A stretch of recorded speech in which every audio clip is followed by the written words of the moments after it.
How you doing? You good? Yeah, I'm good. How are you?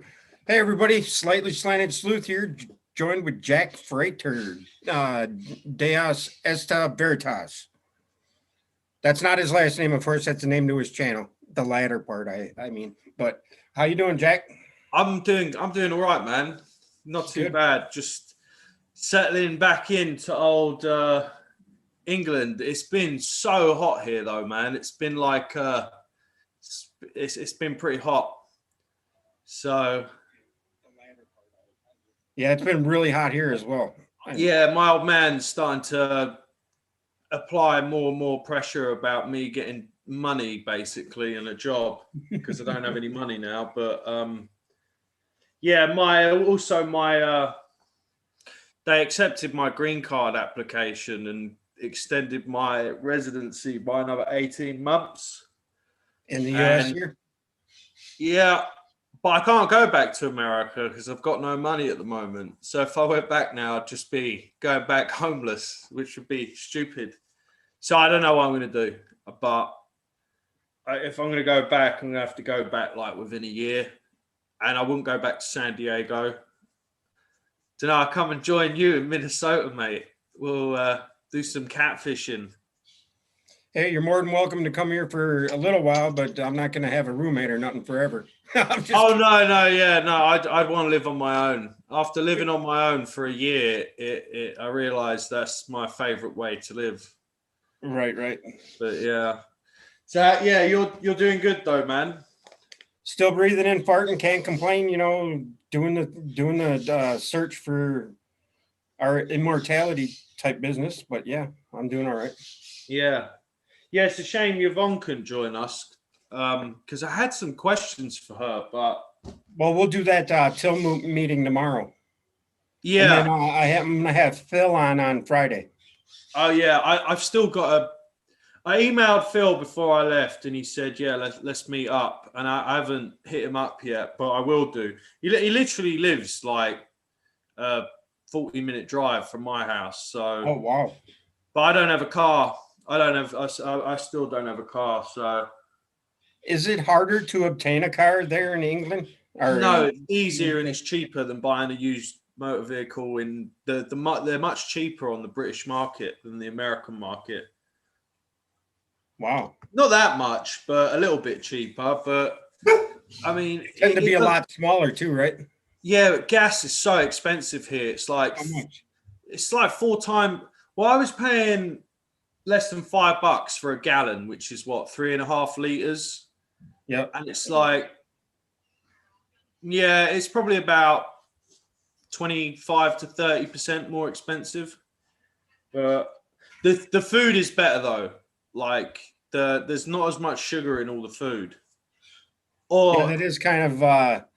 I watched a documentary recently about how sugar crept into the American diet, and it started over in England and Britain, of course. But yeah, no, sugar's not good. it's not as prevalent there as it is here, though, huh? Yeah, well, no, the rate of type 2 diabetes is higher in America. So, but Are we in the right spot on YouTube? no, we're not. But Mensa put a link in to say this is the spot we're supposed to So be. we got a little system going here, not by now. Thank you, everybody, for putting up with that. But I don't know. It is what it is. I try and I try. I try different ways, but Yeah, don't give up on it yet, man. So, well, it's like, why has it got to be so complicated? You know, especially to watch a couple of average Joes like us talk about stuff that is deeper than most yeah, people live. yeah, we did set a little agenda for tonight. But one thing, I don't know if I asked you this. I found this really nice, like it's a nice little handheld King James Bible with like it's got a nice little ribbon to hold your place and nice little gold leaf around the side. It's a nice little kind of pocket size. Bible. I understand reading this why Phil prefers the New International Version. The updated language just it's a barrier that you don't have to overcome. However, also it can be quite joyous reading certain things in the King James style language. It can be fun as well. So, but Or there's thine own and thy and thee and what are some other major words? and word suffixes with eth as well. That's like Thinketh, I think it, therefore I am it. No, I'm not emeth, but why thinketh not? in there. Why not? Hey man, yeah. I did have this one. It was in the Book of Psalms. We got the bus driver in the house, Robert V. What's up, Robert V? We got Dark Truth, Alex Fox. Sorry if I cut you off. Mr. Menza, King Kong, which is what's his Robert. That's Robert King. And we've got Menza, I already mentioned. Okay, so hey everybody, thanks for joining us. Sorry about the mix-up, but go ahead. Dark Truth is in the house as well, if I didn't say that. Yeah, how's it going, people? So, yeah, I've been reading through the Book of Psalms. They're pretty cool. I'm sure they definitely serve some kind of like hidden function. Like if you use certain psalms, they can be used in certain ways. But I've just like I was reading Psalm 34, I think. Oh no, I've gone back. I've gone past to the Book of Job. Psalms. Yeah, but we were going to talk about what were we going to talk about? Well, there's only one. There was one line of interest in this psalm. Psalm 34. David praises God at all times. Psalm 34, line. Where is it? I have to ask Phil or Yvonne about this because I don't really understand it. But it's basically, where I'm looking for the line. Here's one thought I had when I was reading through this. You know, it talks about fearing the Lord, right, in the Bible. I was wondering, is that like, because that fear is like, is that fearing like is that fearing the Logos or like God? That's what I think of it as. I don't know for sure, but I think it's fearing the perpetual loop of creation. That's what I think it is.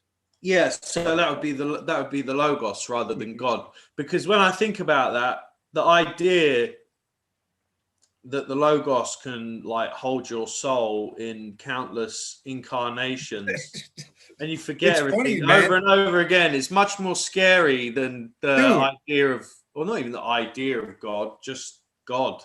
That is so funny you say that because my journey started out looking into Orion and the trapezium open star cluster, you know, trapezium, you know, it's just like, wow, you know, and I guess that's only, you know, exclusively my path, but you know, it's just weird how things you'll fit together later in your journey, or you know, while you're still looking under every nook and cranny, or looking in every nook and cranny for the truth, how it'll come at you years later even. Yeah. You know? I noticed as well in Rastafarianism, Babylon or the cosmos is seen as a trap. That's the way they think about it. So it's kind of Gnostic in that way, isn't it? Because like, you know, Yaldabaoth, he's going to kill us all. Do you know what I mean? That kind of mindset.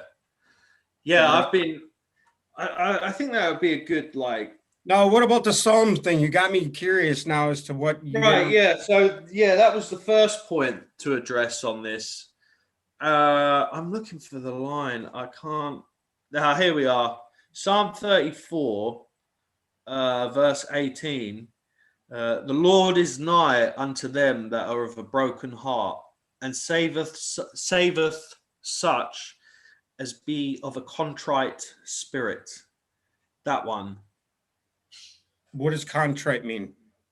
I'm pretty sure it means like strengthened, contrite. Let me look it up. That's an old school word. Yeah, see, there's one of the barriers right there you were speaking of, right? In the King James. Yeah. Oh no, actually, I'm wrong. It's the opposite, isn't it? Yeah, no. Contrite means feeling regret and sorrow for one's sins or offenses. Penitent. So kind of like idea of being like remorseful, right? Pardon? Being stuck in your sorrows, thus causing a perpetual contention with it. Is that what it means? Yeah, arising from or expressing contrition, bruised or worn. Yeah, all used up. Regret and guilt for something bad that you've done. So it's basically contrite is a bit like remorse. Seven Spalding says, fear of God is trying to help us fear sins. Yeah, I agree with that. But as always, there's several reasons for one thing. Yeah. Well, especially in metaphysical reality, huh? Well, I was going to say, when I think of sin, I kind of think of like vibration, like sine waves, cosine waves, oscillations, and wavelength and frequency and all that stuff. And that's all a function of being in time or process. So it's the opposite state of timelessness. So,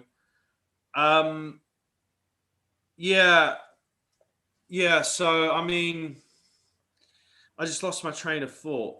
What were we relating it to? Unto them the Lord is nigh. Yeah. Now that so why is God nigh, the Lord nigh, if you're of a broken heart? Why is that the case? Now, is the Lord the creator or is the Lord God?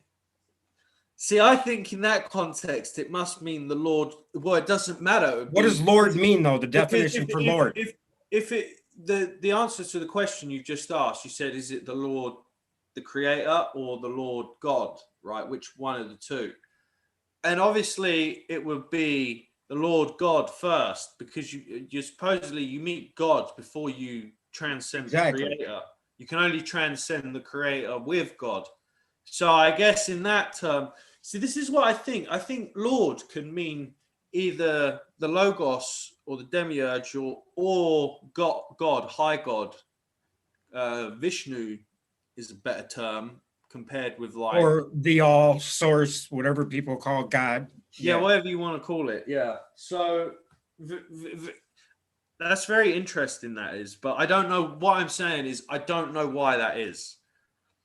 And neither do I. That's why I'm asking. but here's another point as well. I've always thought that Lord meant something like a ruler over you, or somebody that rules over you, and that would be physical creation more than God, because God is blameless in this world. God doesn't rule over us. We do it with life what we want, but we're ruled over by creation as such. Sure. That's why I was asking that, and that's the context I'm coming from, is that area. Yeah. So. Yeah, Yvonne's in the chat. Maybe I'll ask her. So yeah. Hey, Yvonne. What does that mean? The Lord is nigh unto them who are of a broken heart. And here's another thing, Steve. She answered the fear of the Lord is the ego cannot see God and live. The soul experiences the transformation from ego to higher consciousness. So it's an ego that fears God, the Lord. Yeah. That's ego, where I always forget to put myself in the ego perspective, because that's what I am, until I am that I am, you know what I mean?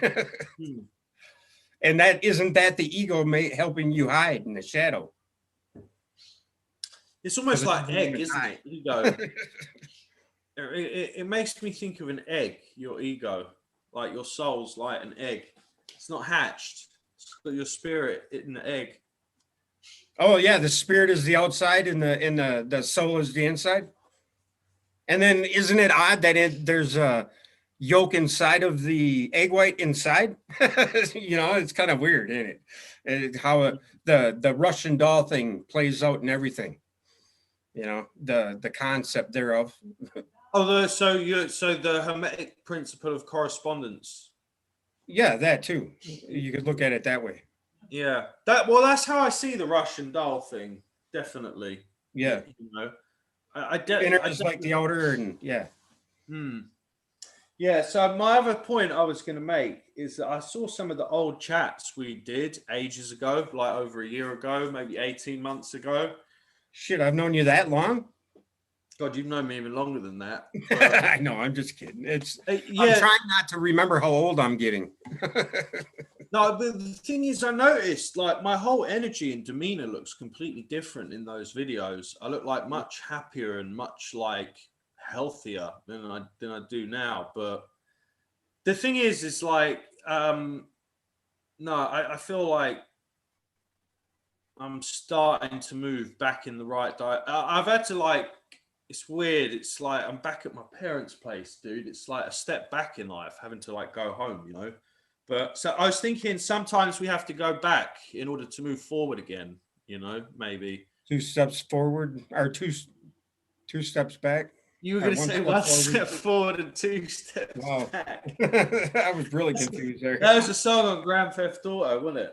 Yeah. Yeah. So anyway, yeah, we were going to, I can't remember the place where we were at in this. We were at the spot, I think, where we were talking about spirit versus soul and what the soul and what spirit is. And that would be the same as the Ka and the Ba of the Egyptian. Yeah. Do you know what? I don't know where that is, to be honest. I mean, yeah, see, here's something. Here's a random page I've just opened to.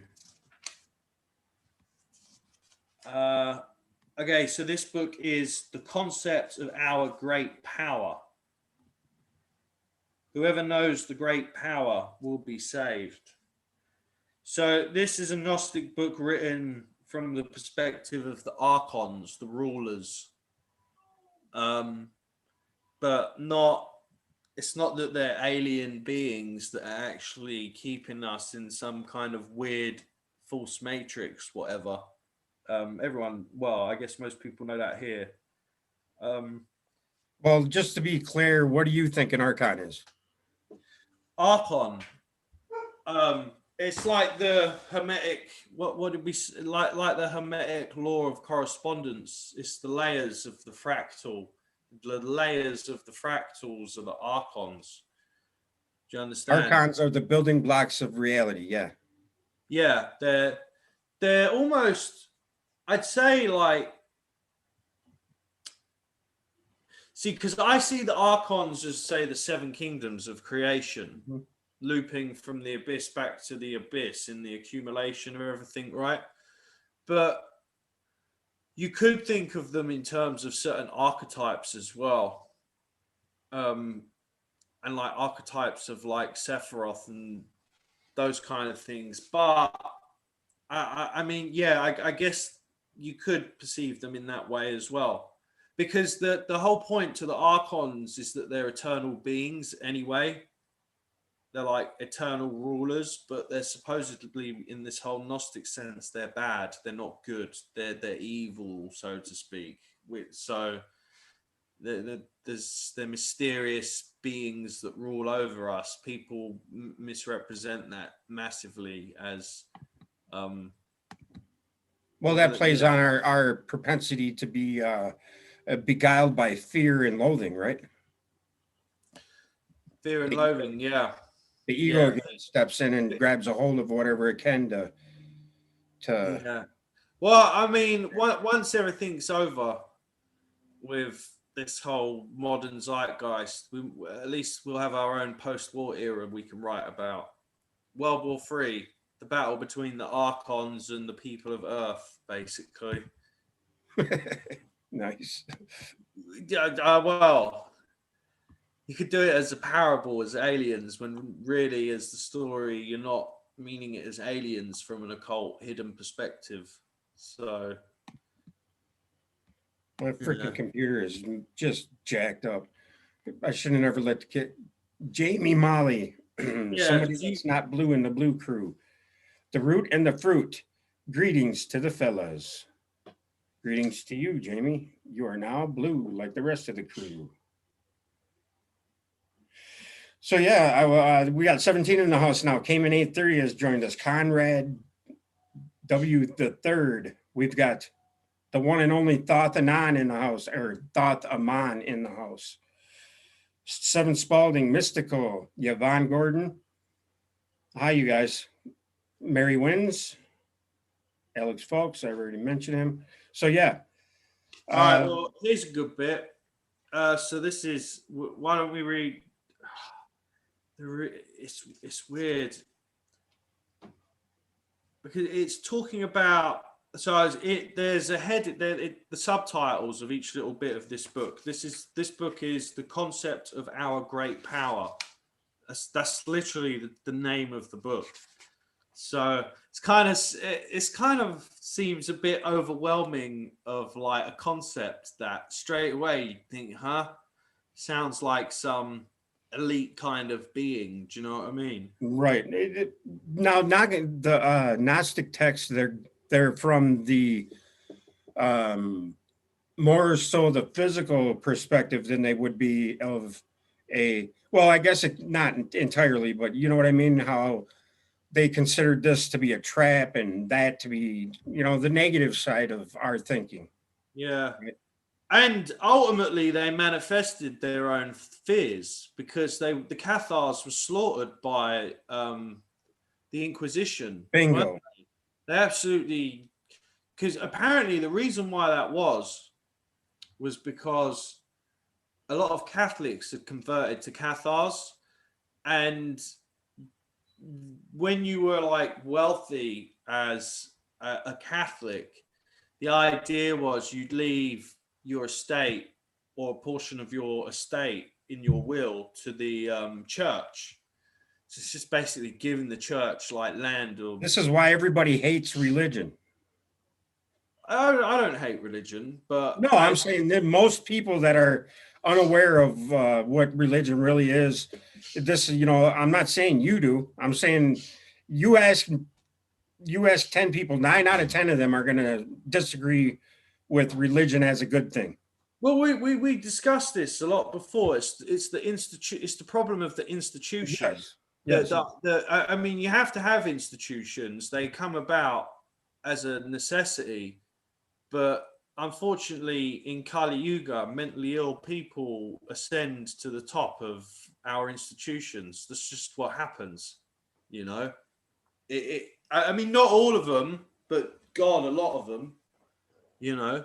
Right, right. So the more people that join these groups, these mystical groups, the message becomes diluted. Yeah. And it's mob mentality, and then it then becomes. So what you're saying is the Catholics wanted to do away with the Cathars because they were losing all of their rich congregation. They were losing wealth, yeah, because Cathars weren't giving their land to the Catholic Church. They were cutting them out of the will. So the Catholic Church was like, "No, hold on, enough of this." But it's a different time. We don't understand that time because we didn't really live there, you know. So True that. But it's big corporations are doing the same thing to the people of the world right now as we speak. well, here's another thing I think about. It seems now, right? Because I've been looking for a job, and then I found, like, I was just looking for like random jobs, and one was like an equalities officer for like the local government, like, and I had a look. So I then typed in equalities officer, and just all these different corporations now have this equality department, and I'm going, oh God, they're going down this route now. But it seems as if the whole capitalist system it's starting to like feed on itself now. Do you know what I mean? And so another example of that is how young men, particularly men in America and women as well, they get in trouble with the law there, and they get given these ridiculously harsh sentences for like misdemeanors because it's the prison can like get money off the federal government basically. So like I guess there's more and more things trying to feed at the trough as well. There's all like NGOs and quangos, and because they're in business and they're in business off the government, like if you were going to set up and see in the future, if you have an NGO in the future, something that's advising the government on a problem, the mission statement of that NGO would only to exist for a certain amount of time because the DEA needs drug dealers, you know, so it can keep existing as, if you think of it like a disincarnate entity, if you think of corporations like disincarnate entities, it's quite interesting as a thought experiment. So like they're alive, you know, so they need to like keep, the DEA has to keep consuming drug dealers and cartel activity and stuff, you know. Well, So everything in our existence is a bottomless pit, right? Yeah, the rabbit hole. Yeah. Endless chasm. Yeah. But now get back to the Gnostics in their way of viewing. So this bit I've picked out here. I mean, I can start at the beginning of the chapter, or I can start just at a random bit, and we'll just look at one random bit of the chapter, because it will take ages to go through the whole thing.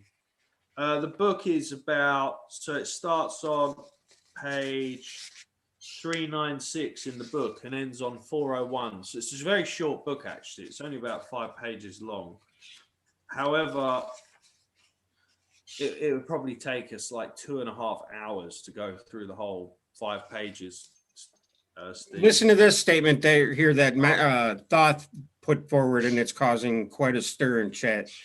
Thoth and Aman says, many people came, or wait, no, not there. You don't want believers in position of power.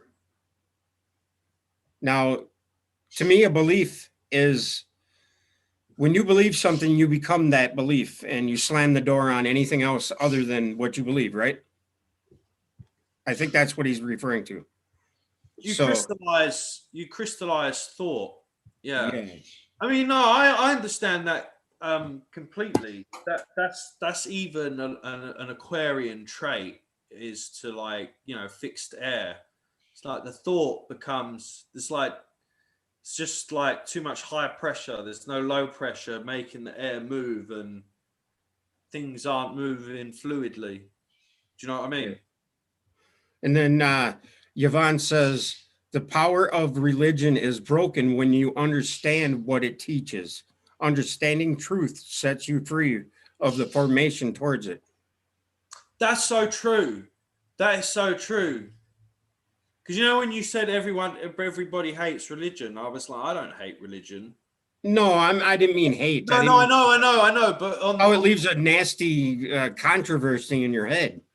You know? Yeah, I mean, you just even I do see it like that, you know, or where I can see both sides of it, but religion to me isn't the same as it is to you, is what I was getting at pretty much. Yeah, maybe there's multiples, but there's it's like a polygon religion, isn't it? There's so many multiple sides. Yeah, and that's how our reality is. And in essence, it's just a mesh of everything that, you know, but there's only one truth, and that truth is what sets us free. So yeah, I agree with that.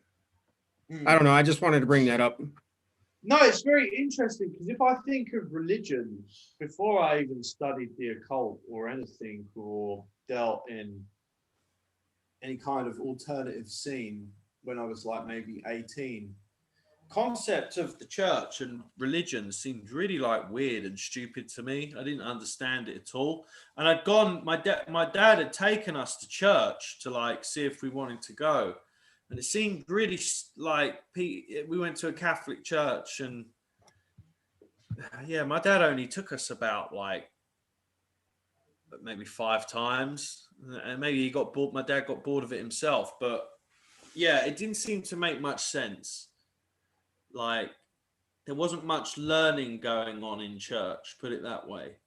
No, there was a sermon in my church, but I mean, the church for me was a place of community gathering and help. You know, where you could help your neighbor out. You could, if you were a member of a church, you could, you know, post on a board that you needed help, or they would just know you needed help and they'd give you help, you know, regardless of what kind of help it is, emotional support, whatever. Hmm. Yet, you know, when the core of that church moved on to go back to the East Coast with their family, I didn't feel compelled to go there. I don't know why, but Hmm. you know, Yeah, yeah. interesting. So I think church is a community thing that it's for help and, you know, community. Didn't I swear Jordan Maxwell used to teach that the like etymology of the word church like means circle. It's what he used to like teach, but I'm not sure if that's even true. I think he's right. This came up in conversation with my mum the other day. We were discussing the etymology of the word church. I can't remember what it is, but I think Piccolo it's Sun says religion was trying to teach you God's knowledge without fully understanding it, because the knowledge is hidden from underdeveloped humans. That's the pearl before swine analogy, right? And Piccolo's son always says, "I am Thoth." He doesn't really mean I am Thoth, the person you think Thoth is. You know, people think that Thoth is a person. Thoth is anybody who understands reality and you know mm, the inner workings of us. And yeah. Thoth is consciousness. You know, so There's that's what I think you mean, right, Piccolo?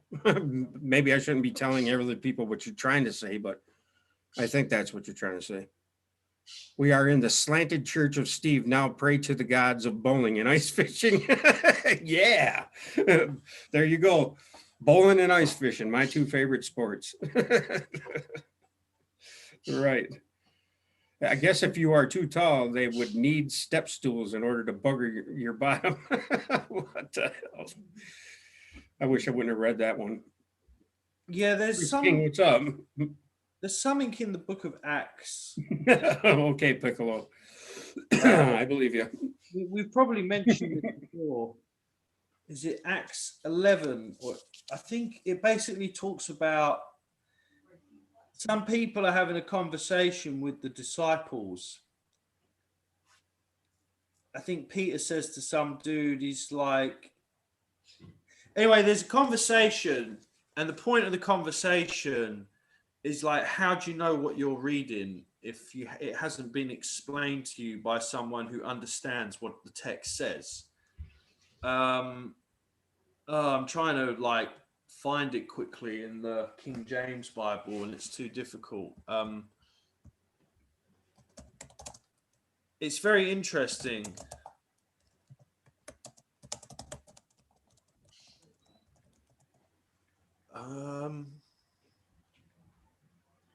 Yeah, Acts 8:31.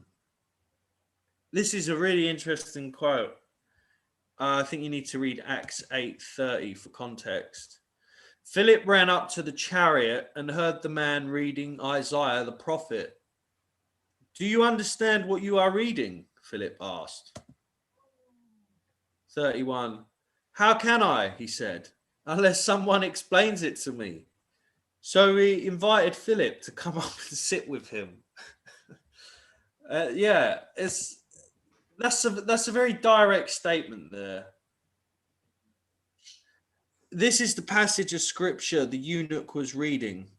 He was led like a sheep to the slaughter, and as a lamb before its shearer is silent, so he did not open his mouth. And then it starts to Repeat that again.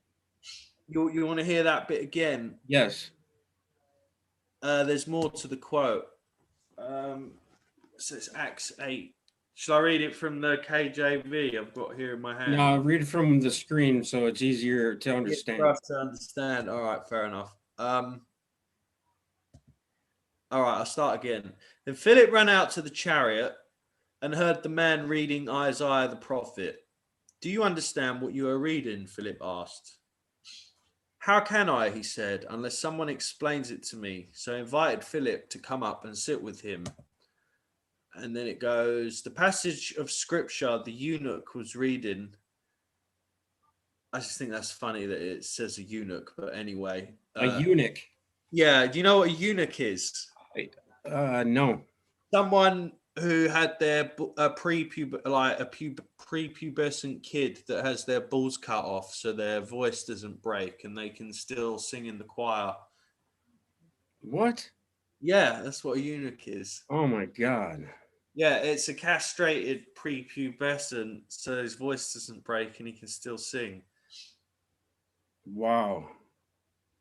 Yeah, they used to do that. I understand what you mean, Piccolo. All right, let's forget the fact he was a eunuch and what that is, and let's just get on with the quote. He was... See, this is where if you were debating an atheist, they'd come in with some ammo in their arsenal right now, wouldn't they? Right. Yeah, I'm kind of like, wow. Yeah, you used to cut off kids' balls. Like, oh, man. So, yeah, back to where we were at. Hold on. My mum's just coming in. Hold on, mum. Sorry, 1 second. It's all good. No, Piccolo, I totally understand what you're talking about, what you're getting at. And yeah, I mean, it doesn't matter what you think I understand anyway, but yeah. Sorry about that. My mum came in. So, yeah, so what did he actually say? Let me pull up the quote again. He was led like a sheep to the slaughter, and as a lamb before its shearer is silent, so he did not open his mouth. There's another bit. In his humiliation, he was deprived of justice. Who can speak of his descendants? For his life was taken from the earth. And yeah, that's it. The eunuch then asked Philip, tell me please, who is the prophet talking about, himself or someone else?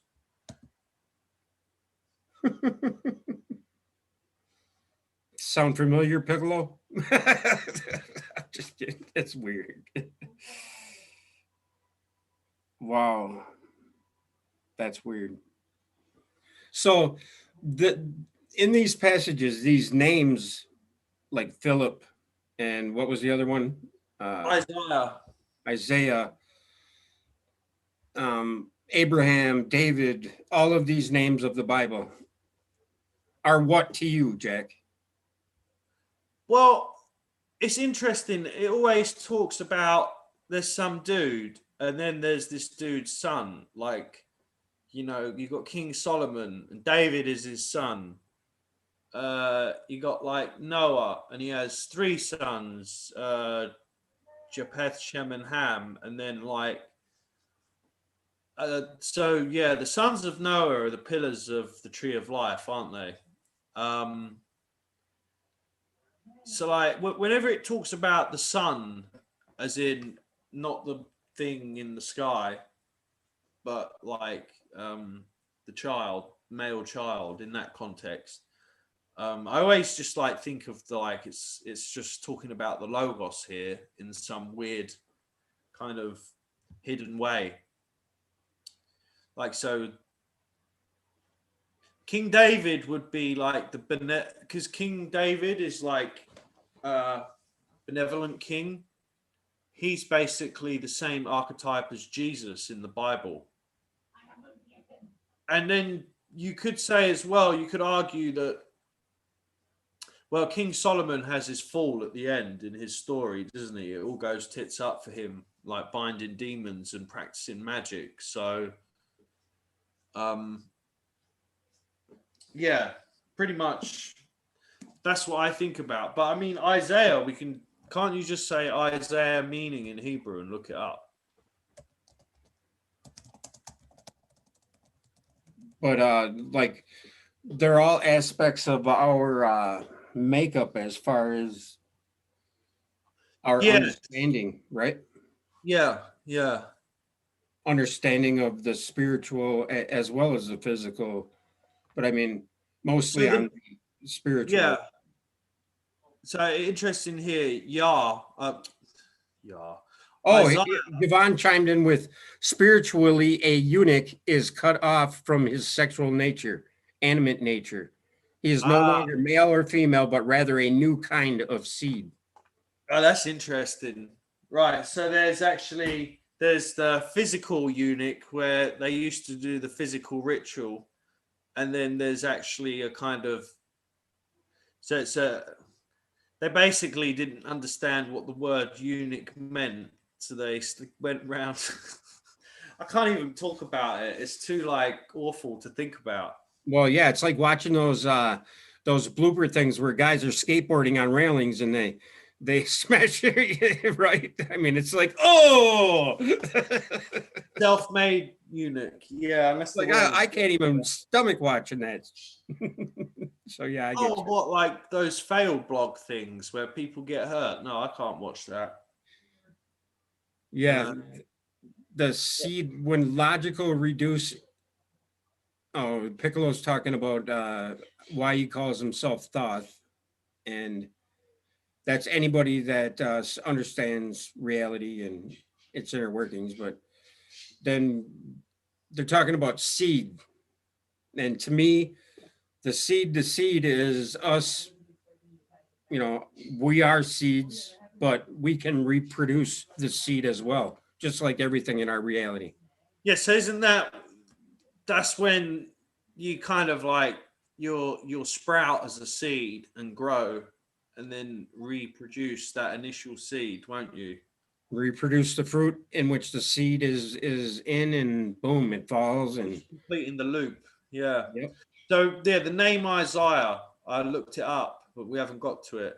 It means Yah is salvation. So this is uh aberimpublications.com.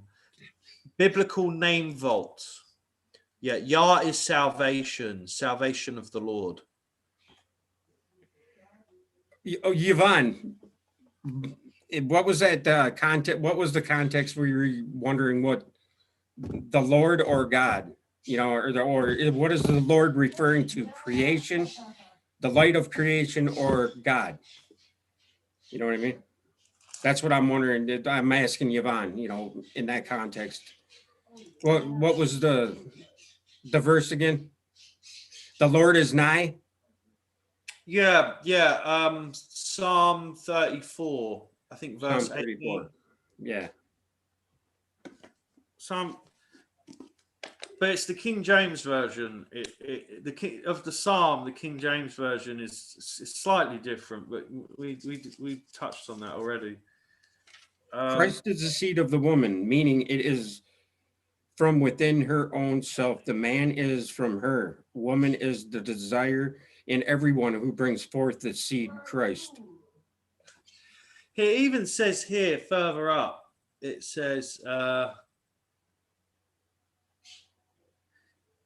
man, I'd probably have to read the whole bloody thing, but all the parts where it talks about fear is the angel of the Lord encampeth round about them that fear him and delivereth them. Verse 7. Verse 9. O fear the Lord, ye his saints, for there is no want to them that fear him. So there's no lack. That's what want means, isn't it? Yeah, that's fear of the Lord. What does that mean? That's what we were wondering, right? Yeah. We settled on fear of like creation, didn't we? Yeah, I was under the impression that Lord meant being or being fearful of the Lord is being fearful of the perpetual loop of creation. That's what I thought. I was Well, that's probably way another way off. of looking at it. Fear of the negative aspect of the logos. Yeah, of the perpetual loop of creation. Yes.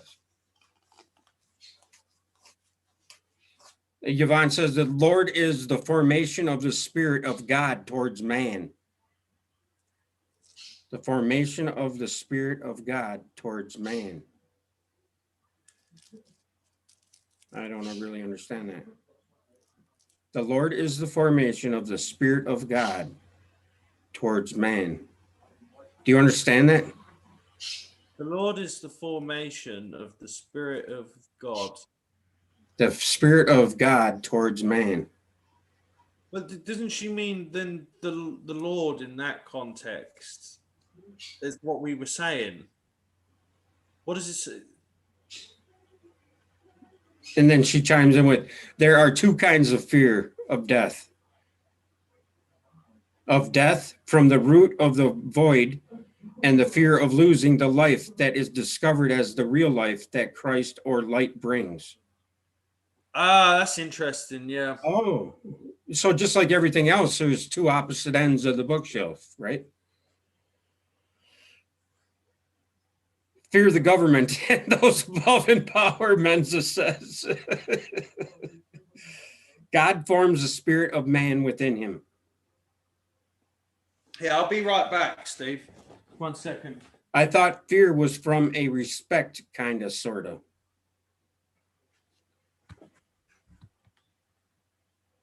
I was trying to send you the link here, Yvonne, to see if you wanted to join. If you're willing. I'll see if I can do it. My computer's been goofy all day. The fear of God is the beginning of wisdom. Of wisdom.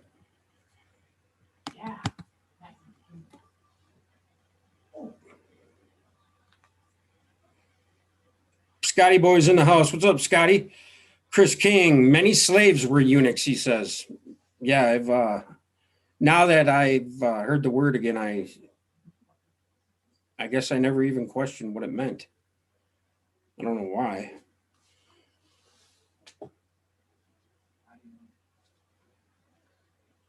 God creates creatures, but he forms man. Yeah, man is the true androgynous being that, you know. Here's an idea as well. I just had a thought that just came to me. What about like this fear of the unknown as well? And there's fear of like change as well. Then again, people do have all sorts of phobias, don't they? But I think the unknown is definitely one phobia people seem to have. Yeah. Yeah, that's the main thing we're afraid of dying, right? Because it's the unknown, right? I mean, I guess, yeah. Yeah, no, it would be. Yeah. So do you want to go through some Nag Hammadi and see if we sure. can... I just sent Giovanna invite in her email for a link to the thing if she wants to join, seeing as we're asking her so many questions. But, you know, that's why I feel like I'm blessed to know all of you guys, because that's what we're here for, right?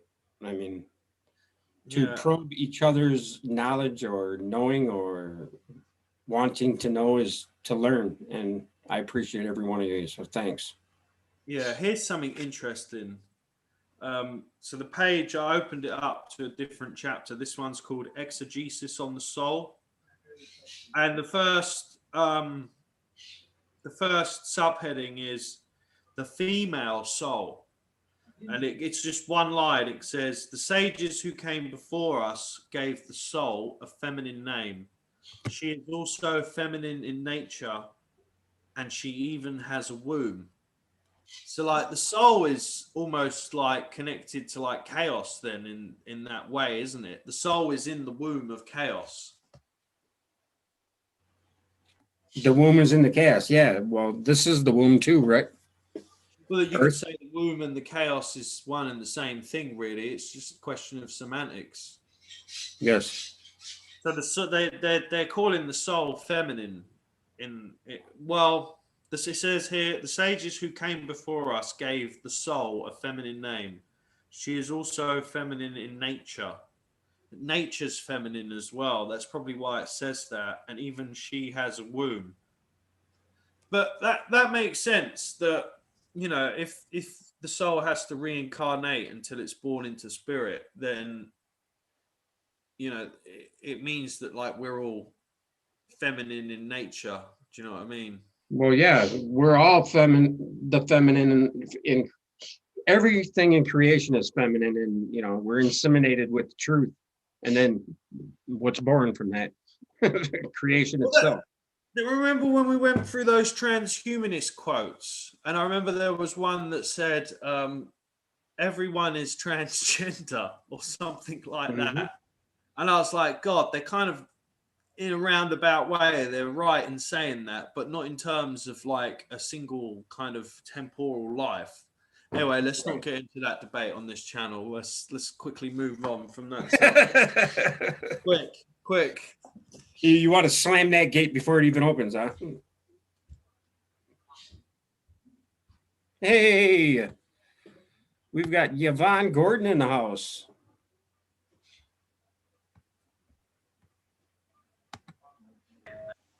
Hello, Yvonne. You might be muted. Anyway, let's not get into that debate on this channel. Lord. I'll just listen. I'll listen for a while. Hello. You want to slam that gate before it even opens, huh? You got to turn your audio down on your playback. We've got Yvonne Gordon in the house. Hi, guys. I'm just joining for a little bit. What do I have to do, Steve? What do I have to do? You got to turn your audio down on your computer, whatever device you were watching us on. You got to shut that down in your web browser. Okay. Hold on. Yep. Okay. There we go. It's good to see you. Better? Yep, much better. Okay, great. Much gooder, as I like to say, just to make people cringe. So how are you? I'm fine. I'm just listening to you guys. I'm enjoying listening. I love listening. Well, I like listening too, but I don't want to be speaking and everybody listening to what I don't understand, you know? So, but I mean, that's why we're asking you all those questions. So we appreciate it. I do anyway. Yeah, I'm happy to answer anything that I think I know. Right. Right. Even though we may be off a little bit, I think we're on the right track anyway. So okay, good. Yeah, well, that statement was pretty cut and dry, really. We got to the bottom of that pretty easily, Steve. Oh yeah, the statement. This is, you know, the one I repeated over and over, where you said the spirit of, or wait, what was it? The fear of the Lord. What were you getting at when you wrote that explanation down? Here we go. I'm going back in chat trying to find it. The Lord is the formation of the spirit of God towards man. What do you mean by that? Remember yesterday in Joseph's 10, the 5 levels of absolute, which is emanation, creation, formation, and manifestation. Well, formation is when God takes the creation and he forms something new out of it. He reforms it. That's why it's called the reformation in Christianity, because he's taken something that he's already created and he's reforming it. So that's why he forms man in the middle of the creation. While you're still a creature, he starts making you a man, but from the inside out. So fear of the Lord is your ego being scared of that process. Exactly. Gotcha. Yes. We just went through that. You just reminded me. It's a loop.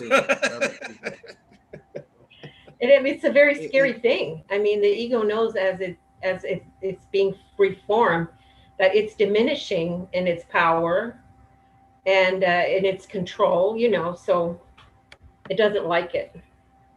You just mentioned the 5-fold system there, Yvonne, and you mentioned like the worlds of the tree of life, about like what was the order you said them? Like you had formation, creation, etc. What are they again? It starts out with Adam Kadmon, which is the very top. Right, yeah. The original Adam, and then it goes to the emanation, which is absolute, and then Yetzeria, which is Berea, which is creation, Yeah. and then formation, which is where he forms something new out of the creation, and then Asiya, which is manifestation. Yeah, yeah, because that reminds me of as soon as you said that, because I know that from my Kabbalistic correspondences, I suddenly thought of like the Nefesh, Ruach, Neshama, and then the other two on top, Yeshida and Shaya, I think it's pronounced in that order, because I know each of those are different parts of parts of our being. Right. So Shire is this corresponds to Adam Kadmon, which is the archetypal world, isn't it? The Yehida? You mean the Yehida? No, the one after the Yeshida. So the Nefesh, the Ruach, the Neshama, the Yeshida, and then you have the Shire on top, which is like the fifth one, apparently, in the parts of the soul in Kabbalah. Right. I thought Adam Kadmon was the Yehida, but I could. Well, that could be, yeah, that could be the case. So then, Shire, or would like basically be the same as like Ayin, which is like kind of like just God. Right. I know. Shire, I know. Just Shire below would be God. Yehida is the Neshama, and then below that is the Ruach, and Yeah. then it So goes. the Nefesh. So Nefesh is the animal soul. So that's the Right. level Right. of consciousness. That's your That's like, I hate to use the word, I really do. Like your standard, like sheeple, someone who's in that automatic vein of life that doesn't seek spiritual wisdom, kind of I hate thing. learning so many different languages that all turn out to be just a real simple explanation in the end. Yes, Right. it seems that way. How it all leads you back to the one. Mm-hmm. Exactly. Really. But I like the formation, the Yetzriya is really in the heart area where God forms the inner man of our heart. So man comes right from the heart. He doesn't come from the sexual organs. Man comes from the image and likeness of God, which is through the heart, with the Ruach, from the Yehida, which is the only son. That's why Christ is called the Yehida. So then, if Christ is the Yehida, then the Neshama, which is in between the Ruach, the soul, and the Yeshida, the Christ or Adam Kadmon, it's like Neshama would be like the enlightened human, then someone who's attained the great work, because it's Yes, because it's the breath of God. It's so like okay, yeah. So it's the same as John in the Bible, right? The witness to the light. yeah, like the neshama is where where God blows the neshama into Adam, and it makes him a living soul, a living nefesh. So he isn't even alive as a soul until neshama. That's what gives him life, and he loses the neshama when he goes into exile, when he goes out of the garden. And the Jew is supposed to have a neshama, which is the candle of the Lord that searches the inward part of the heart. There's your candle, Jack. Yeah. Jack. Okay. Look, Makes sense. have you seen the image of Mary holding the skull and the candle? Yeah, just a quick, like before you answer. Sorry for the sidetrack, but Yeah, no, because I watched a podcast with like a Gnostic priestess, an English lady living in France, and with the guy who was interviewing her, she was basically asking, why is there that famous painting of Mary holding a skull, and there's a lamp, kind of like with a flame on the lamp as well. It kind of looks like the Aladdin lamp. Sitting there in the dark, holding a skull. Actually, should I just share screen? yeah, go ahead.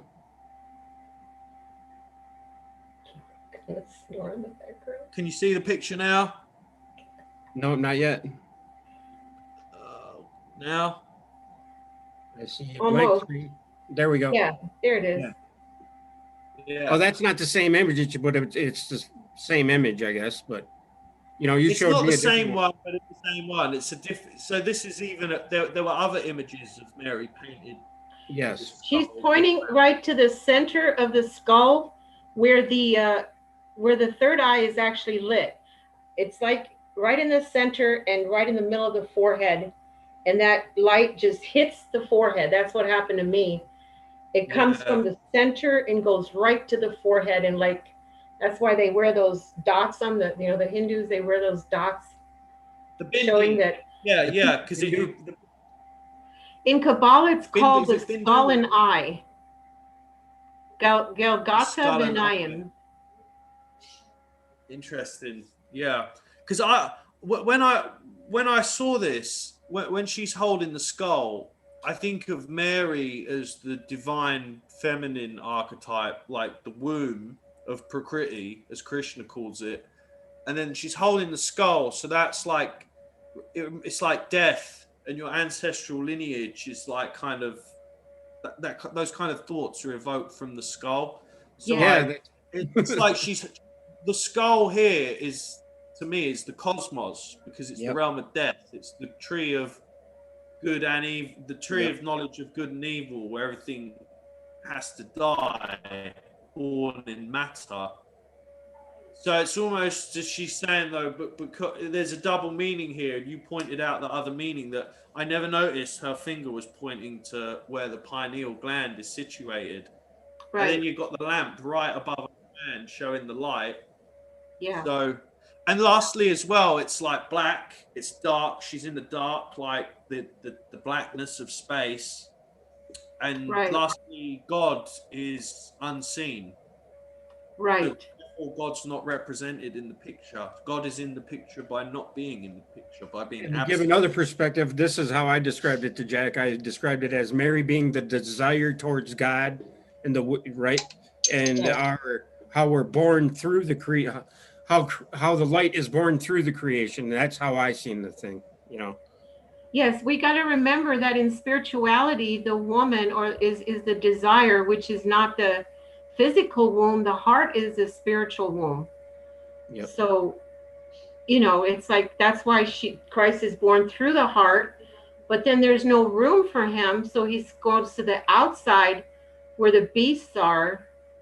That's the outer part of the heart where the animate desires are. And then he becomes the food for the beast to make it a man.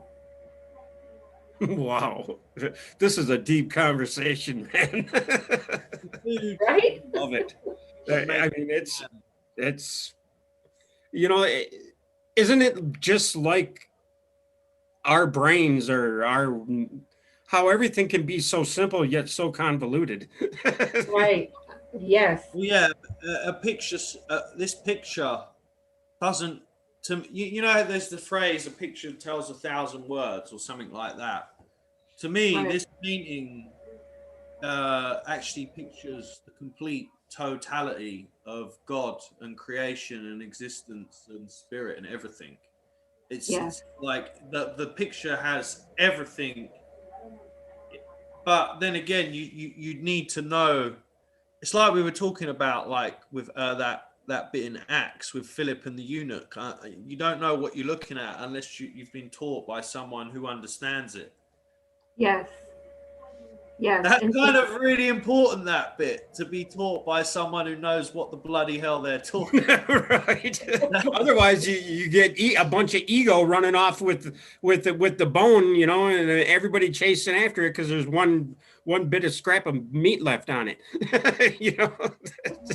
That's how that's what happens. And so well, you can only conjecture until you know something. All you can do is guess and learn from what you're looking at. I think that's why pictures are important, because they deal with the right side of your brain, which is the left side of your body. So it's with the feminine energy, the left side, but it's on the right side of the brain. That's that crossover in Egyptian mythology too. Yeah. That's interesting. So your brain will look at pictures and understand things sometimes that you just can't grasp with your literary or your intellectual mind. Yes, with your intellectual mind. That's what I was going to say. Thank you, Chad. Yeah, I find that painting very fascinating, but I could understand like why the lady didn't understand. On the podcast I watched, she was like, she performing a ritual or something. Like she didn't know what was going on, and she expressed that very clearly. Do you And have the other Mary paint or picture that you showed me? The standard or the typical Mary picture, you know what I mean? The depiction of Mary. Like when oh, she's what? Just like the just holding the baby Jesus, that one. well, she looks like that in the picture, but she was holding a skull and a candle.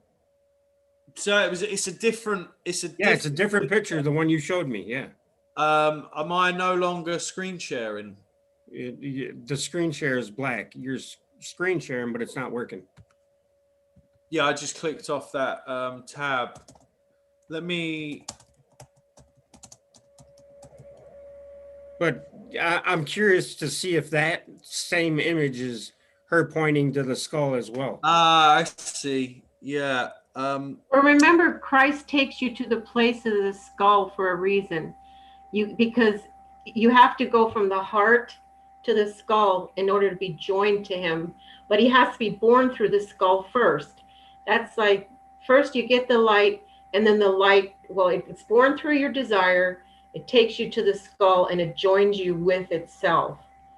So that's called crucified with Christ. So the tree of yeah. So that's the true crucifixion. right, the light, the tree of knowledge, which is you, is joined or nailed metaphorically to the tree of life, which is Christ. Yeah. And that's the heaven and earth meeting. Right. Well, that's why that's the whole thing with the crown of thorns. Christ is bleeding, isn't he? Yeah.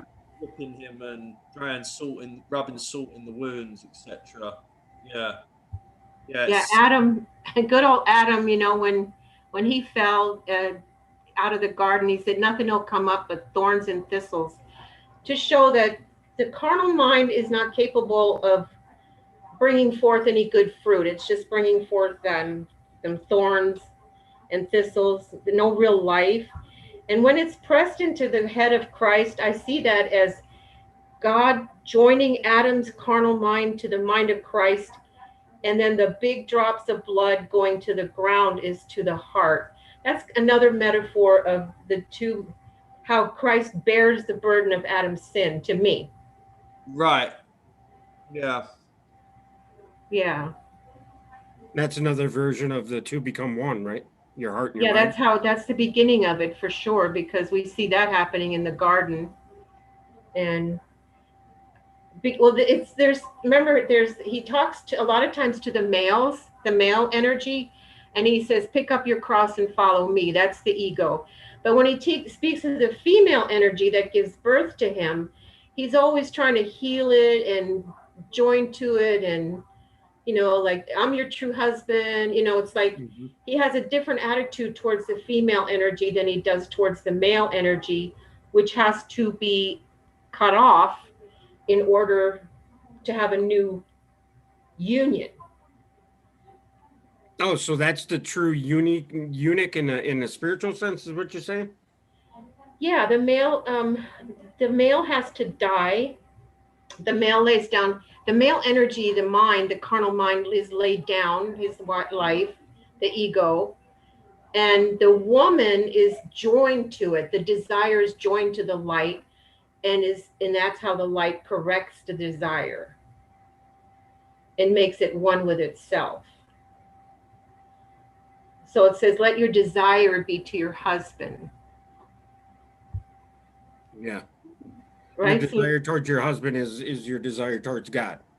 Exactly. That's whether you're male or female. It doesn't matter what sex you are. It's your desire is, if it's towards God, he's going to make something new out of it. And your ego has to lay down its life in order to get that. Wow. It's like this double thing you got to do all the time, you know, like a two-step, right? Yeah. And it's all starts from one, and it goes right back to it. Yeah, you got to know the dance. Remember Salome Peace? You know, she did the dance to get the head of John the Baptist. You have to know the dance because it is definitely a dance to become one, you know. And the head is and the John is beheaded because he represents the end of the ego, so that, you know, that whole everything is fits together. There's so many images and metaphors, but And a lot of your understanding didn't really come until you had your experience, right? I mean, you didn't really yes. fully grasp it at all. I mean, at least that's what I get from reading your book and and what you convey daily. Yeah, I didn't know nothing until my experience. I knew a few things. I did. I knew a few things. I wasn't very smart about. I didn't even read most of the Bible. It scared me. You know, I didn't know what it was talking about. I'm going to be honest with you. I haven't read the whole Bible from cover to cover yet either, and No, it, I I really can't do it if I don't understand it. That's just how it is. yeah, But I've no, had for real. several verses that have stuck with me, you know, that I Yeah, know are and significant for some reason, but now I know. I had a neighbor that like got out of when I was living in Cali, got out of prison in like San Quentin, and he was like on drugs and stuff. So his family sent him to a rehab where he told me what he went through at the rehab. It was like a Christian one, and they just had all these like gangsters on drugs and stuff like sit round like read the Bible, and obviously they had a very very low success rate as well in helping them with their recovery and stuff. And he was like, yeah, it was rubbish. We just like sat there reading the Bible, no like group therapy or nothing like that. That's just like all they did at that rehab. And I was like, oh god, that it's not going to work very well, is it, if you're just reading it, I thought that was weird. let um me just, I have to say one thing about religion before you have an experience is that I think I wrote that in the beginning of this conversation. If Yes. religion doesn't bring you to understand the value of what God is to you, it really hasn't done anything for you. It's only there to bring you to a sense of what it is that you got to like have this desire for understanding it, and that's really what it's supposed to do. And then after that, it's like it takes what it takes to you know what I mean? But to Well, bring that's you the to the Hokmah, desire. Bina, and Keter, right? well, Go yeah, ahead. What you say? Isn't that the wisdom, understanding, and reason? Or Shakma, Bina, or Hokmah, Bina, and Keter, right? Yeah, but you got to value that. If you don't Yeah. value that, it just becomes this another thing to learn about. And that's the Mary within us, is the desire for that, right? Yes, I was just thinking that. yes. Yeah. That's why she gets the Holy Spirit to impregnate her with the Christ. If she Yes. didn't have that desire, it wouldn't happen, you see. Right. That I just felt all warm and fuzzy inside when you said that, because it brings contentment that I don't know, or Well, I'm content yeah. in the knowledge of knowing that the feeling I had towards that was right, I guess. So Yes. No, for sure. Absolutely. And that's when I watch those people on TV and TBN, and they have this desire and this longing and longing and longing. They're really trying to reach that level where they can connect to the Christ. Still empty inside. Like you see that with a lot of Hollywood celebs. They still end up like doing drugs and stuff, and they're miserable and not happy. All the fame, all that temporal fame and wealth, and there's still something missing. And I say here's another on that desire, Yvonne. I'm pretty sure I have that desire out of, dare I say it, fear for the Lord. Like, but it's just the toil. It's just the constant toil and heartache and amnesia and struggle and people bloody not leaving you alone and wanting you to, do things that you just don't want to do, but you do them anyway, and having to do that repeatedly. And just grinds down your spirit, you know? Yes, yes. And you ever listen to my thing on the 3 parts of the heart that are not, that don't care about God? Even when Mary finds, when that good part of your heart finally finds the Christos, and it finally gives birth to it, there's that other 3 parts of your heart that are doing exactly what you say. It gets overwhelmed with the cares of the world. It loses the connection constantly because it's not connected to the root yet. You know what I mean? So it's like that little part has to help you with the other parts. Mm. It's not an easy road. None of it's easy. Yeah. Well, Well, if I it was guess, easy, you know, you're what would talking be the about point? like sacrificing the ego. Yeah, the ego dies hard. He Would you? fights for its life. You know, Yes. you ever watch those movies? You know, about all the battles in those movies that I don't even know, Lord of the Rings, whatever, you know, Star Wars. I mean, there's that Oh, battle right. always. Yeah, it's the final battle in the hero's story, basically, isn't it? Piccolo's son, ponder this for a minute, guys. Piccolo's son chimed in and says, think of the ego as a child in development, not a villain. How does that rest with you? Well, that's true. And because it's the firstborn, right? It's Esau, and it is in development, but it is never going to get the birthright. It's going to be for your soul. And that's why it says the riches of the wicked are kept for the righteous. And we see Jacob getting Esau's birthright. In other words, when the time comes, everything goes to your soul that your ego worked for. And that's why it fights, because it can feel that at the end that it isn't for him. And it says Esau sought repentance and he couldn't find it, even with tears, showing that the ego it does its part. It does its part, but all the work goes to your soul. All the efforts that your ego does is for your soul. Oh, I get it. Yeah, that makes sense. So, because you also you mentioned Jacob and Esau. Isn't Japheth the firstborn son of Noah? And again, like Shem's the secondborn, and Shem, it's the legacy and of Shem that is going to be proliferated around the Right. world.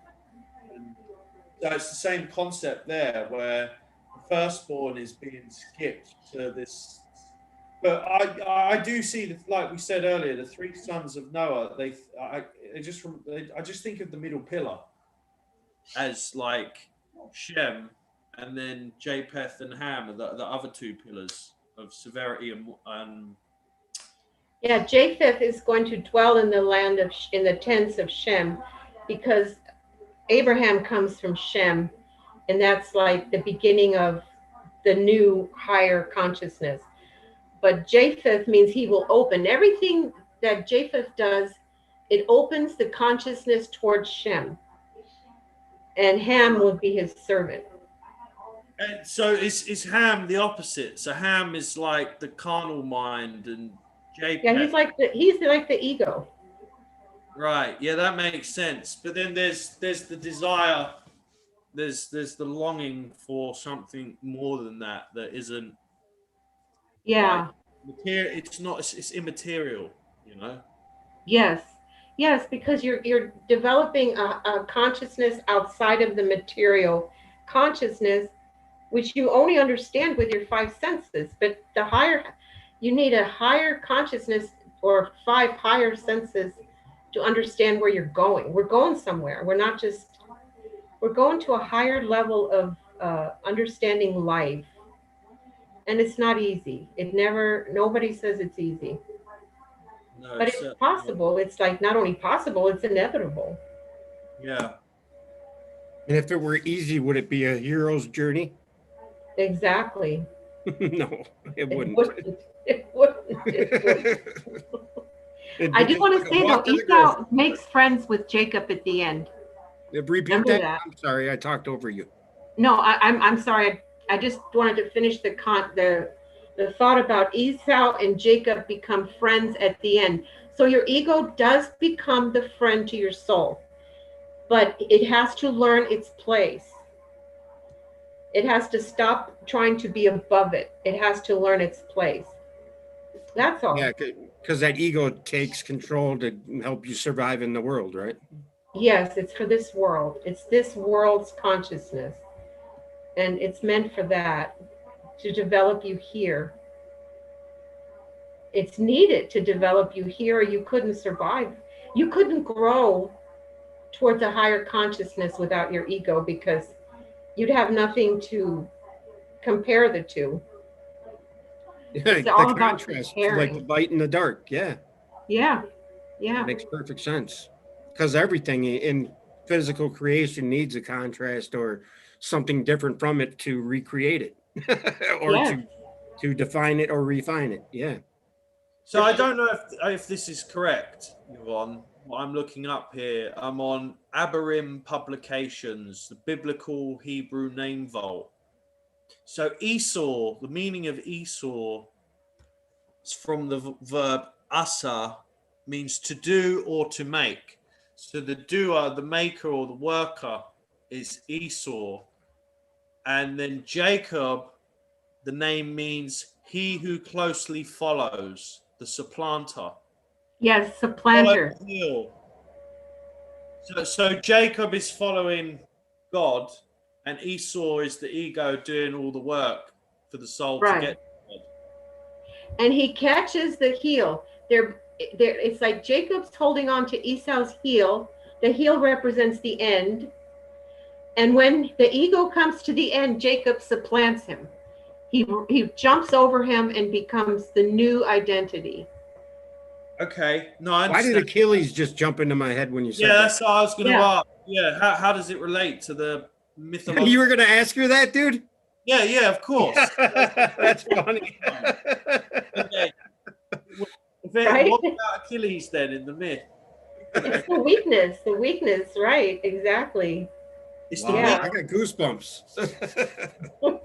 That's awesome. So you're saying the heel as meaning the end, the heel. Right. Yeah. What It's like when is the ego comes to an end, the soul supplants it.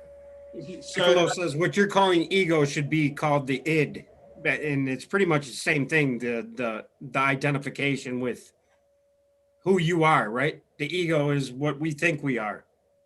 What we think we are, not what we really are. Yes. Right. Yeah.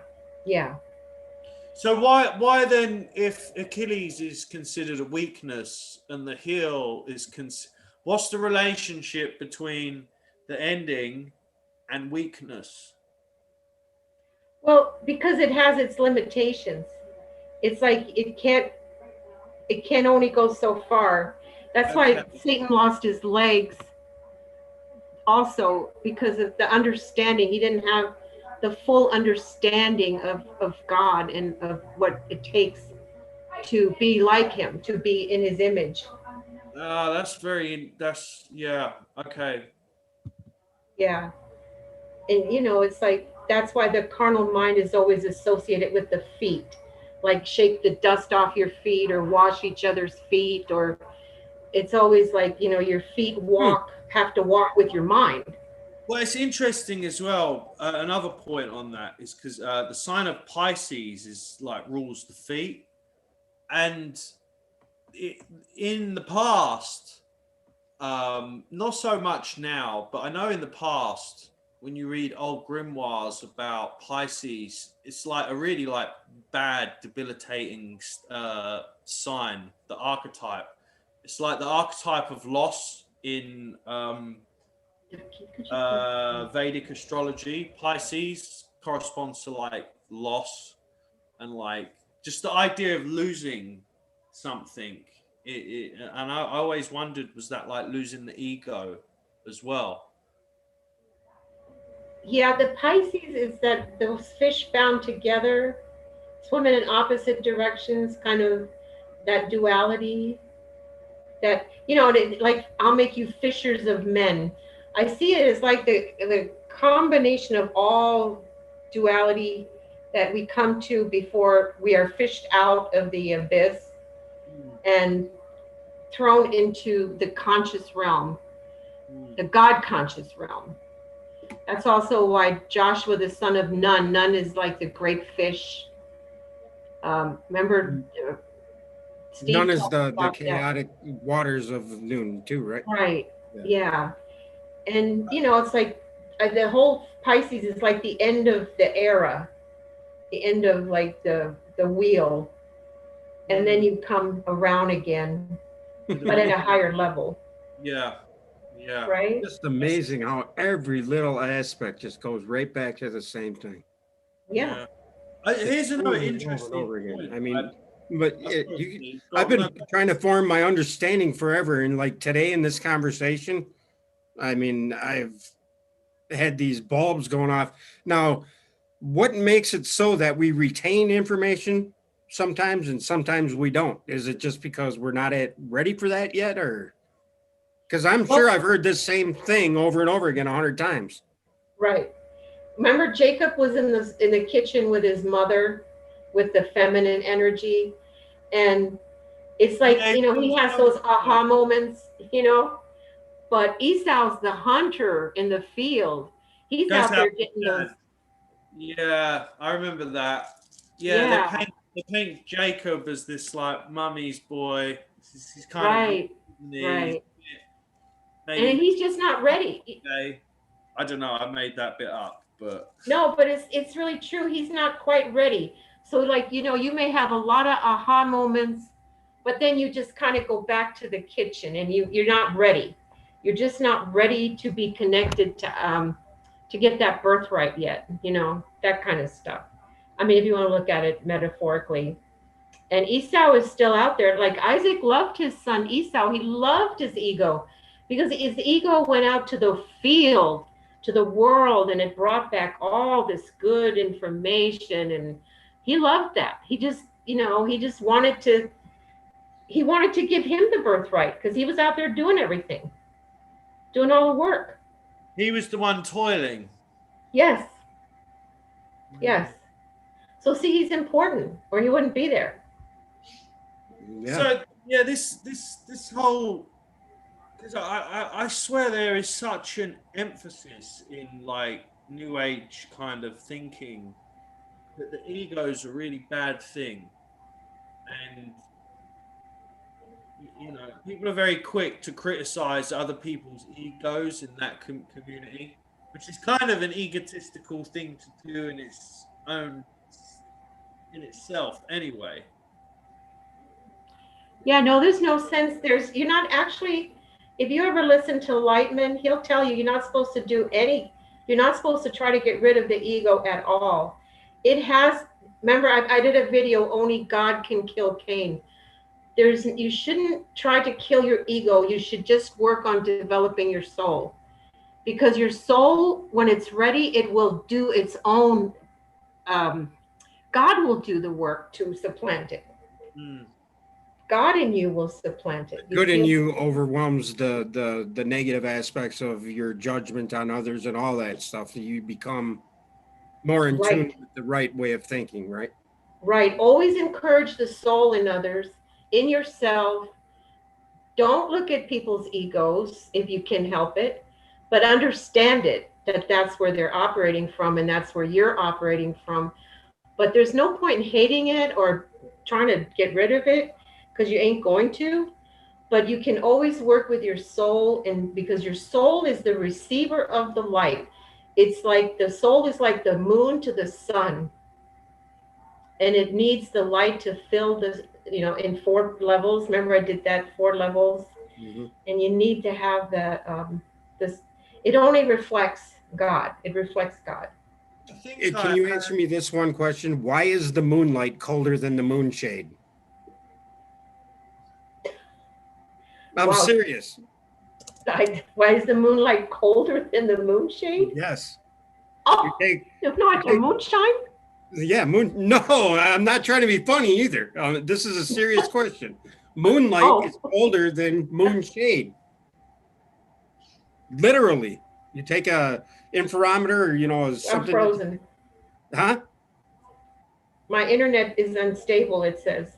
Oh, you're fine, or unless I'm breaking up, but you know, whatever instrument you use to measure the heat on surfaces, you point it towards the moonlight, and it's colder than the non-moonlight. Oh, I didn't know that. See, I That's don't pretty. know a lot of things. That's odd. Interesting. Yeah, that is weird. So if you ever come Tell to me that more about understanding, it. please let me know. Why is it? Can I share this quickly, my screen again? Oh, because this is what we were looking at earlier. I think it might be for the benefit of others if I'm trying to share my screen. This is what you were talking about right at the beginning when you jumped on, Yvonne.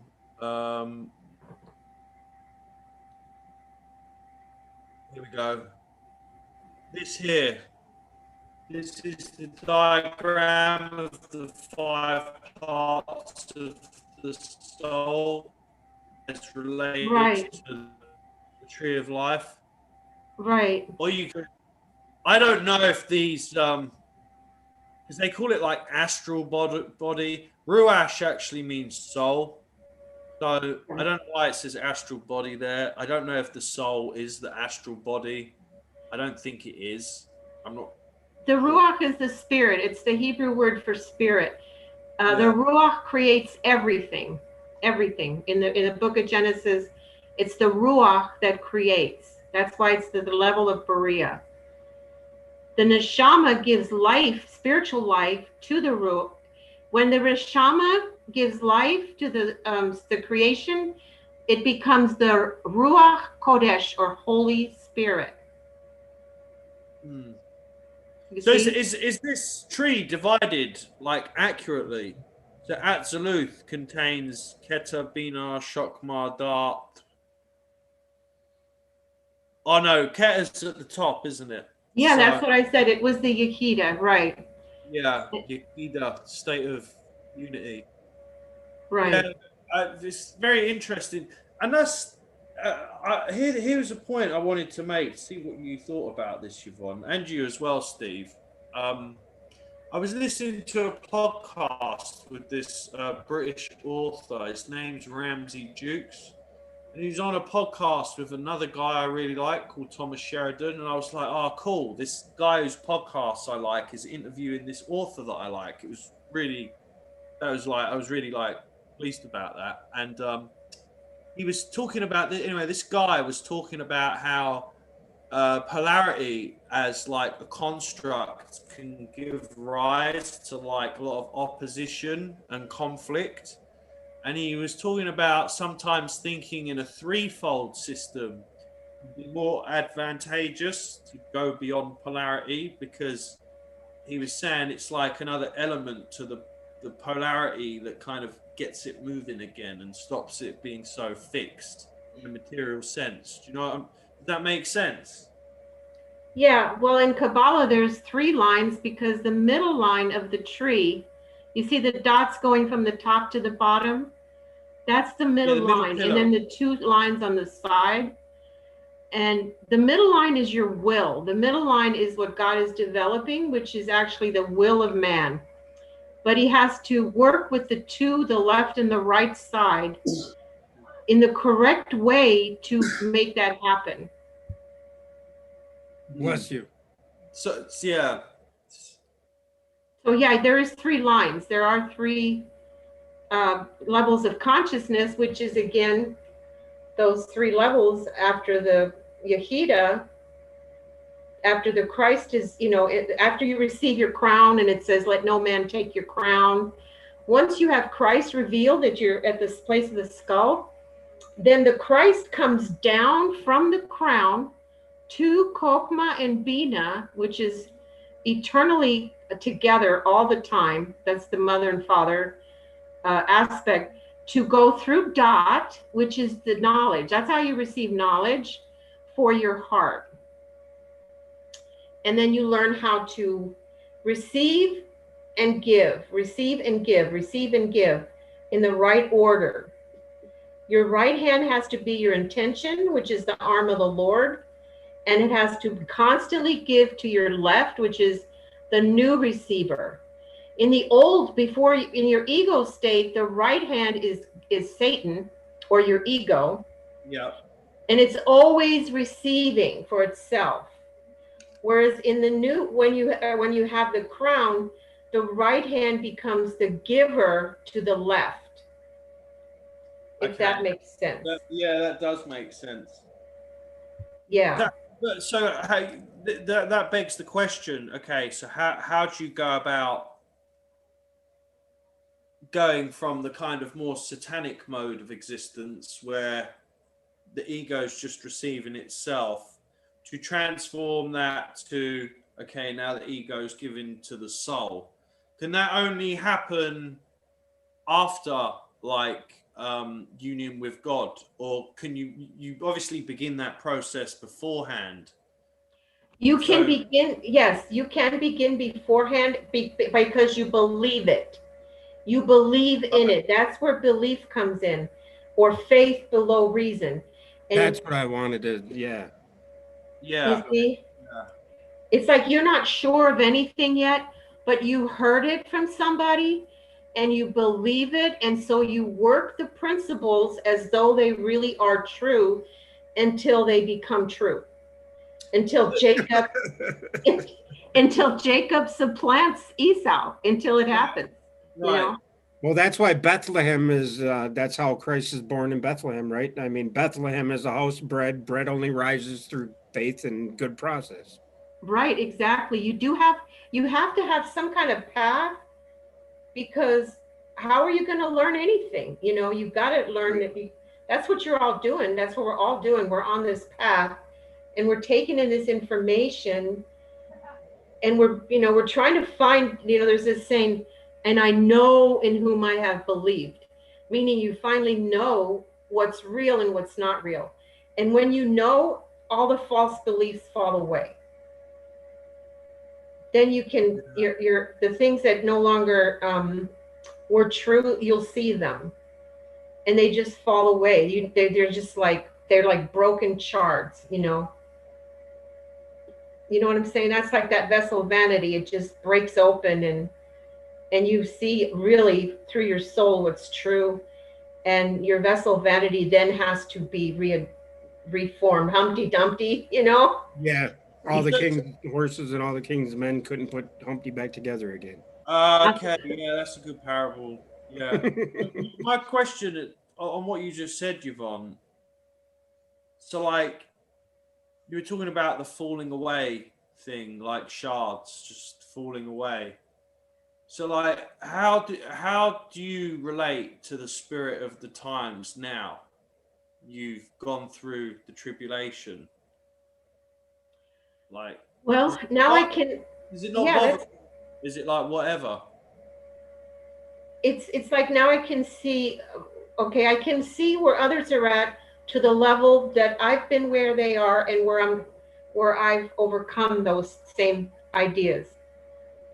You can see to the level that you understand it. You can see everything out there to that level, and that's where you can be of some help to people, maybe if they get stuck and they ask you if they want to know. You know what I mean? You can't force feed anything to anybody.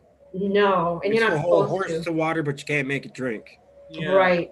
But then I'm guessing though you've got that alternate reference point to give you comparison towards it, though, Yvonne. Because Yeah. I do have another like kind of Summer D experience reference point, but like it's kind of like, I don't know. Really, I see it as the beginning of the great work, not the ending of the great work. That spiritual experience. I think Yeah. that's what started the whole journey for me. Well, the spiritual journey, so to speak, because you still got to start your material journey first as a setting before the spiritual kind of kicks in after. Right. And you're the only way that the only suggestion I would ever make to anybody at this point in my life is to always check your value system. I hate to say that so much, but it's like, what's the most important thing to me? And you're just know that whatever that answer is, that's the direction you're going in. Well, that makes perfect sense. I mean, both Yeah. subconsciously and consciously. I mean, if Oh man. you're thinking of something, you're eventually going to get there if you think of it enough. Yeah. Right. You got to have that center point, you know? Yeah, I find that really difficult what you just said to digest, because like I've always wanted to like just play as much music and study as much music and do it as professionally to like earn a living, and now it's like this society is a cold hard place for someone who wants to like do that kind of path, or not even it's not that I want to do it, it's just like I'm drawn towards it like naturally, can't really like help it, it just is what it is, you know. Yeah. I think that your gift, Jack, is going to manifest. The truth, the kernel of truth in you will manifest through your gift. So you don't have to worry about losing that. It's like what you're trying to do is find that place inside that will continually feed your gift and grow it. This And is that that, has to what you be, just described. Sorry, Yvonne. What you just described right there is how artists manifest great paintings, and how musicians manifest great songs, and how lyrics of the process of ascension and creation are played out in songs. Maybe now, do they know this? You know what I mean? This is the question where I'm at. Do we know we're doing that, or is it just, you know, you know what I mean? Like the Creed no, I song, do "I'm in know. prison." I do know. One of my son's favorite movies is Chariots of Fire. And in the end, he's that great runner. And in the end, he says, "When I run, I feel God's pleasure." I love that line because he says, "God made me fast." So it's like he has this gift that's given to him, but it's only the connection with the light that enables him to make the most of the gift, if that makes sense. Yes, it does. You know what? I thought what popped into my mind when you said that, Yvonne, was like the whole like the god Mercury is messenger of the gods, and he has like the wings, so he can move really. He's really swift in his movement. He's very quick. Like Yeah. one of his attributes is that he's fast, and even like Mercury is the quickest planet around the sun. It's the closest one to the sun, so it moves at a it's everything is time sped up on that planet from a temporal sense. So I don't know why that popped into my mind when you said God makes him fast. I just thought of Yeah. I thought of Forrest Gump, and when they asked him, why were you running? Yeah, I don't know. I just felt like running. Right. There's the slanted view. It's but it's so beautiful because whatever your gift is in life, no matter what you're good at, it can only get better when you are connected to the source that gave it to you. that's a good It point. can only get better. It can't diminish it. It's a very good point. This is why they say keep on a knocking, and the door will finally fling open for you, right? Right. Yeah. The problem is like when you feel like I gotta make sure I get this first before I connect to my source, because you may not be getting the best of what you can offer the world. You know what I mean? Mm-hmm.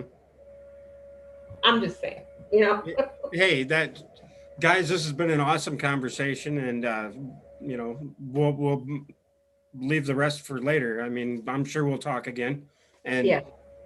but I appreciate you guys for having the time and the want to talk to me and be on my channel, and everyone Thanks in for chat. inviting me.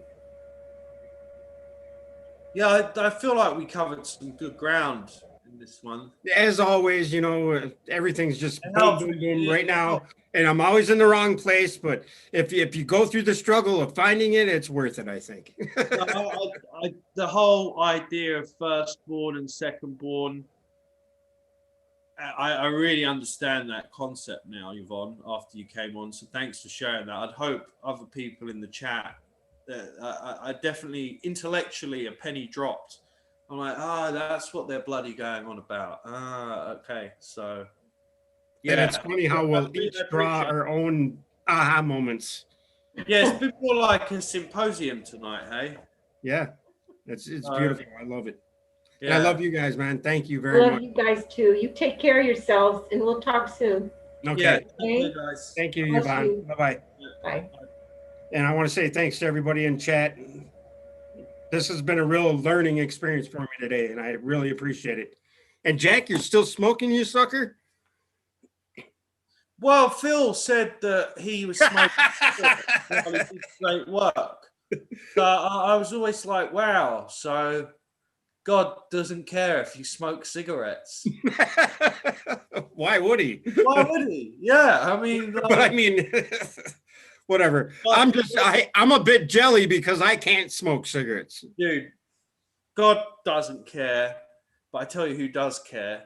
Fucking Californians, man. They're all over you. Oh, it's so annoying. Anyway, man, I'll take care. I enjoyed that. What time is it where you are? Now it is 6 o'clock. We were on for 2 hours. You got to cook dinner then, I guess, and do all that stuff. Yep, and that's why I gotta let you guys go.